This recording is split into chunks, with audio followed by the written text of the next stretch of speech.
Hi everyone, this is Laura Scott. This is my master's project that I've completed through St. Mary's University of Minnesota in my master's program of Learning Design and Technology.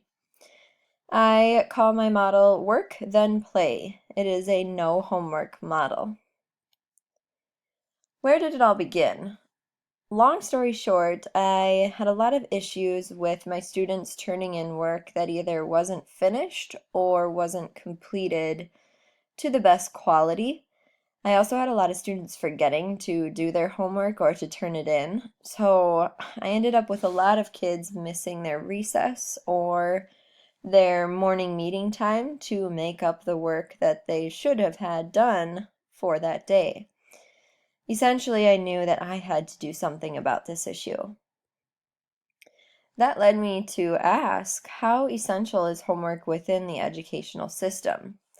I wanted to look at whether or not homework was an actual beneficial piece to my students' education, or if it was just causing me more headaches than it was improving my students' performance. My design thinking question became, how might we redesign the homework experience for students in order to maintain a positive home-to-school connection while also maximizing the students' learning in school? I started with gathering information from my stakeholders, which those were the parents of my students, my students themselves, the teachers within my building, and the administration. Through a variety of surveys or interviews, I found a few patterns that seemed to keep coming up in each of these meetings. Many of them said that homework should occur in moderation. At the elementary level, they believed that kids should not have a large amount of homework. The average opinion was either 30 minutes or less. A lot of people said that in the elementary grades, kids need more time to relax after school or just be kids and play and spend time with their friends and family. A lot of parents talked about how they lose out on different activities or playing outside because they're working on homework. Some did say, though, that there are benefits of quality homework in moderation, meaning that the assignments should be quality and not just busy work. They said that it could reinforce concepts and skills that the kids are learning in school, and that it keeps parents involved in what's going on at school. It also, my stakeholders also mentioned that it could teach the kids responsibility and time management skills. So the insights from this data was essentially that as teachers, we need to find a way to schedule enough work time so that the students aren't taking home too much work. That work time would need to occur during the school day. I also thought that our school would need an agreed upon homework policy for the elementary school that's research based and supports homework in moderation. Parents will also need to be educated about this policy, especially if they see homework as a way of communicating between school and home. I thought that with whatever policy we implemented, the parents would need to know the details of it to know how they can support their child. I also mentioned that teachers could instill responsibility and time management during the school day instead of expecting homework to teach that. Parents will need to be educated about the work their children complete at school. This could be a simple newsletter or letter sent home occasionally to keep parents up to date. And finally, my last insight was that tasks and activities that are assigned should be quality assignments, meaning they should incite deep thinking and the application of skills, simply just no busy work. So what does the research say? Looking at the research, a lot of them, one theme that I noticed that came out was purposes of homework. Some researchers said that homework can be assigned to review or practice basic skills and concepts, or to prepare for an upcoming lesson, or to extend on what has been learned in class. Then there were some articles that said homework does not have a purpose at all. The positive effects of homework was another theme that played through a lot of the articles I used. There were non-academic benefits such as responsibility, self-discipline, time management skills, and fostering independence. The academic benefits that homework created was increased achievement and learning, better study skills, and eventually better grades. However, on the other hand, negative effects of homework was another theme that I saw throughout the articles that I've read. The negative effects were that there's less time for kids to relax at home and engage in community activities like sports or clubs after school, and they have less time for their family and friends. Some researchers even mentioned an increase in the achievement gap, where your high achieving students are the ones who get their homework done, your struggling students do not, and that increases that achievement gap. The health issues that came about too were mentioned, which was fatigue or exhaustion from too much homework and staying up too late, stress, of course, which would lead to frustration and anxiety. Parental involvement was another common theme, but it varied. Some articles said that homework causes stress and tension between home and the school environment. This could happen where the teacher is teaching the students how to do, say, adding and subtracting fractions one way, and the parents try to help their child at home, and there's a disconnect between how they're teaching these methods, and the kids end up becoming frustrated, as do the parents and teachers. On the other hand, some articles said that homework fosters positive conversations about what is going on in school. It keeps them in the loop. Other articles said that parents should not be involved in the homework process at all because homework is work that students should be able to do on their own or independently. The next theme is homework effectiveness. A lot of articles cited what was called the 10-minute rule, meaning in first grade, 10 minutes is the most a first grader should have. Second grades should be getting 20 minutes. Third graders, 30 minutes, so on and so forth, up to high school grades should be getting 2 hours or less. Otherwise, after that, the effectiveness of homework actually leads to negative effects.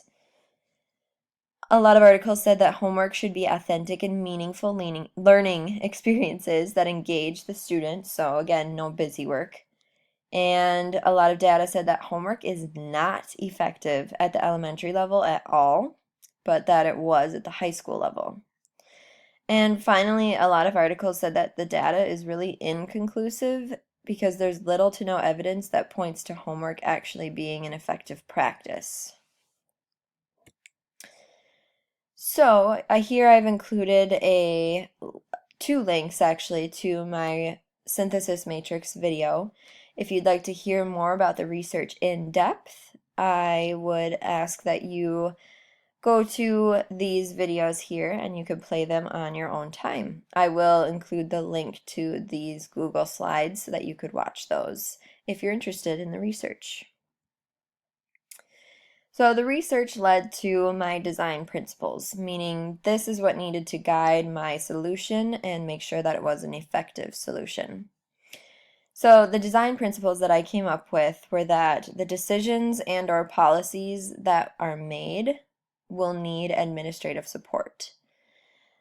I will also need teacher support since it's their schedules that would have to be adjusted to allow for more work time and less assigning of homework. We would need to keep our parents and families educated as to how to support their children with this new policy or new decisions coming about. We would want to make sure that all teachers are assigning quality work that is relevant, engaging, and insightful. Again, the no busy work comes in here. We would also need time. We need to schedule enough time for work to be finished at school for the most part. Again, it would be all right if students are bringing home some work to be finished at home, but it should not exceed that 10-minute limit. And finally, students still putting forth their effort on work and learning how to be responsible and manage their time while at school. So, in keeping in mind those design principles, I came up with my first prototype solution. I'll actually wait to play the video for my second prototype. In the first one, I didn't include the child's role and I didn't include the parent's role. Those were a couple of questions that came about in the feedback for my first prototype is how did the parents fit into this? And I had a lot of students asking about could they help each other out during those work times at school? And kind of like what does their role look like during the workday? So I came up with my second prototype. I do have a link here if you want to go to the Powtoon version. At the end of that video, you can actually click on the link to go to my blog to see more research. But I will play this video for you now here.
So that was my final prototype solution video. Again, if you watch it on the Powtoon link, you'll be able to click there to see more research if you're interested. In addition to the second video, I also included a letter to send home to parents, therefore kind of increasing that communication between school and home about this new policy and how it would look. I also included that most nights their child won't have any homework, and if they do, it wouldn't be any more than 30 minutes worth of work, and that it's only the work that wasn't finished during the school day. The reason I'm doing this is because, according to the research, homework is not effective at the elementary level. So why would we be doing something that isn't research-based and effective for our kids? Essentially, our job is to do what's best for our students, and I believe that this is the solution to the homework issue. I also included a little recommendation here to use the extra time at home to enjoy dinner as a family, spend time playing outside, and encourage reading for fun. Again, these two solutions, so with this letter and my video and the different components that I do during the workday, during the school day, they support all of our design principles here. I have administrative support. I have teacher support. A lot of my coworkers are excited about this model and they're implementing it within their own classrooms as well. The parents and the families of my students are educated and kept up to date about what's going on in the classroom. The assignments are quality. They focus more on keeping the kids engaged and practicing the necessary skills without being busy work. And there's time. I've scheduled more work time for my students, so I'm able to give them more feedback real time and help my students that might be struggling and push my students that are mastering the material. And my students are working harder than ever before. What now? We'll be looking at implementing this model within the next school year. And finally, I just want to say thank you so much for listening. If you want any more information, here's where you can go to get more.